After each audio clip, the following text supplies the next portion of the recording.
ഇപ്പോൾ ഈ കൂരിയാട് ദേശീയപാത അപകടവുമായി ബന്ധപ്പെട്ട് കരാർ കമ്പനിക്ക് വീഴ്ച സംഭവിച്ചു എന്നുള്ളതാണ് പുറത്തു വന്നിട്ടുള്ളത്. നേരത്തെ തന്നെ നാട്ടുകാർ പറഞ്ഞതുപോലെയാണ് വീഴ്ച എന്നുള്ളതാണ്. മണ്ണ് പരിശോധന ഉൾപ്പെടെ നടന്നില്ല എന്നുള്ളതാണ്.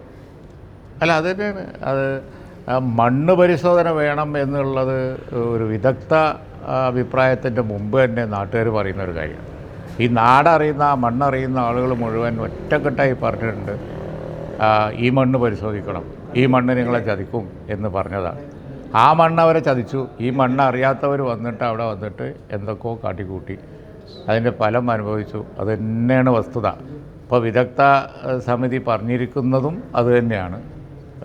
വിദഗ്ധ സമിതി പറഞ്ഞു എന്ന് ഉള്ളത് ഔദ്യോഗികമായ റിപ്പോർട്ടാണോ എന്ന് എനിക്കറിയില്ല. വാർത്താമാധ്യമങ്ങളിൽ വന്നാണ്. ഞാൻ കലക്ടറെ വിളിച്ച് ചോദിച്ചു, ഔദ്യോഗികമായി കിട്ടിയില്ല എന്ന് പറഞ്ഞു. പക്ഷേ ശരിയാവണമല്ലോ.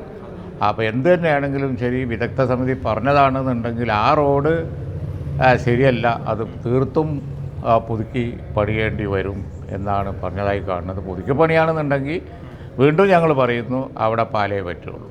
വെള്ളം ഒഴുകി പോവാതെ അവിടെ ഷോർട്ട് കട്ട് മെത്തേഡൊന്നും നടക്കില്ല. അപ്പോൾ അതുകൊണ്ട് പാലം വേണം. പുതുക്കി പണിയാണെന്നുണ്ടെങ്കിൽ പാലം പണിയാവുന്നതാണ്. ഈ കുറഞ്ഞ സമയം ആ ഒരു ഭാഗത്ത് ഇനി വർക്ക് എന്നൊന്നും ആലോചിച്ചിട്ട് കാര്യമില്ല. അതൊരു ശാശ്വത പരിഹാരമാണെങ്കിൽ പാലം വേണം. അല്ല, അതെ, അത് പിന്നെ താൽക്കാലിക പരിഹാരങ്ങൾ എന്താ ചെയ്യുക എന്നുള്ളത് ജില്ലാ അഡ്മിനിസ്ട്രേഷനും ബാക്കിയുള്ള ആളുകളും ആലോചിച്ച് ചെയ്യണം.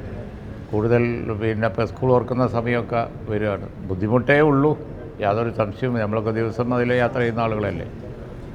ബുദ്ധിമുട്ട് കുറക്കാൻ വേണ്ടി ഉള്ള പരിഹാരങ്ങൾ വേറെ ആലോചിക്കണം. പക്ഷേ ശാശ്വത പരിഹാരം പാലം വേണം. അതാണ് ഈ നിലമ്പൂരിൽ എന്താണ് UDFൻ്റെ ഒരു സാഹചര്യം നിലവിൽ? അതിപ്പോൾ ഞങ്ങളൊക്കെ ഇനിയിപ്പോൾ ഉച്ചയ്ക്ക് ശേഷം നിലമ്പൂരുണ്ട്, വൈകുന്നേരം അവിടെ ഉണ്ട്. ഞങ്ങളെല്ലാവരും കൂടി ആലോചിക്കട്ടെ. UDFൻ്റെ ഒരു നിലപാടുണ്ടാവും. ആ നിലപാടനുസരിച്ച് ഞങ്ങൾ തെരഞ്ഞെടുപ്പ് കൊണ്ടുപോവുകയും ചെയ്യും. PV അൻവറിന്റെ വിഷയത്തിൽ ഇപ്പോൾ അനന്തമായ നീളമാണല്ലോ ചർച്ചകൾ. കക്ഷിയാക്കാൻ തീരുമാനിച്ചു, പ്രഖ്യാപനം വന്നില്ല. ഇപ്പം അൻവർ മത്സരിക്കുന്ന രീതിയിലുള്ള പ്രഖ്യാപനമൊക്കെ അൻവറിന്റെ പാർട്ടി നടത്തുന്നുണ്ട്.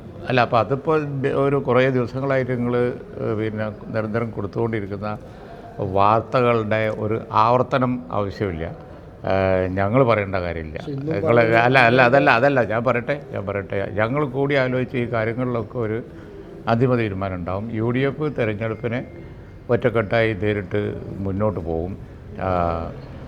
ഈ ഇഷ്യൂ, അൻവറിൻ്റെ ഇഷ്യൂ, അത് സംബന്ധിച്ചും പിന്നെ കൂടിയാലോചന ഉണ്ടാവും. കൂടിയാലോചനയ്ക്ക് ശേഷം അത് സംബന്ധിച്ച് UDFൻ്റേതായ ഒരു അഭിപ്രായം വരും എന്നാണ് പ്രതീക്ഷിക്കുന്നത്. താങ്കൾ അൻവറുമായിട്ടൊക്കെ ചർച്ച നടത്തിയിട്ടുണ്ടായിരുന്നു. അപ്പോൾ ഇപ്പോഴും ചർച്ച തുടരുന്നുണ്ടോ, അത് അവസാനിച്ചോ? ഇങ്ങനെയുള്ള ചോദ്യങ്ങളിലൊന്നും യാതൊരു അർത്ഥമില്ല. ഇപ്പം ഞാനാണ്ട് ഇറങ്ങുമ്പോൾ ഒരു ഫോൺ വന്നാലോ? അപ്പോൾ അതെനിക്ക് മുൻകൂട്ടി പറയാൻ പറ്റുമോ?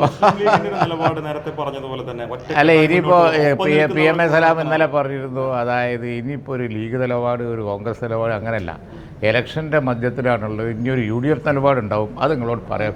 ഞങ്ങളെല്ലാവരും ഒന്ന് ഒരുമിച്ച് അവിടെ എല്ലാ ലീഡേഴ്സും ഒന്ന് വൈകുന്നേരം അവിടെ ഉണ്ട്, കൂടി കാണും, കൂടി ആലോചിക്കും. അതിന് ശേഷം ഇനി എന്തെങ്കിലും പറയാനുണ്ടെങ്കിൽ ഞങ്ങൾ പറയാം, കൂട്ടായി പറയാം. നിങ്ങൾക്ക് വേണ്ടി ഒരു ആൻസർ തരാൻ എനിക്ക് കഴിയില്ല. കാരണം അത് നമ്മൾ മാത്രം പറയാവുന്ന കാര്യമല്ലല്ലോ. കുട്ടികൾ ചോദിക്കുന്ന കാര്യം ചോദിച്ചാൽ ഞാനെന്താ പറയാം?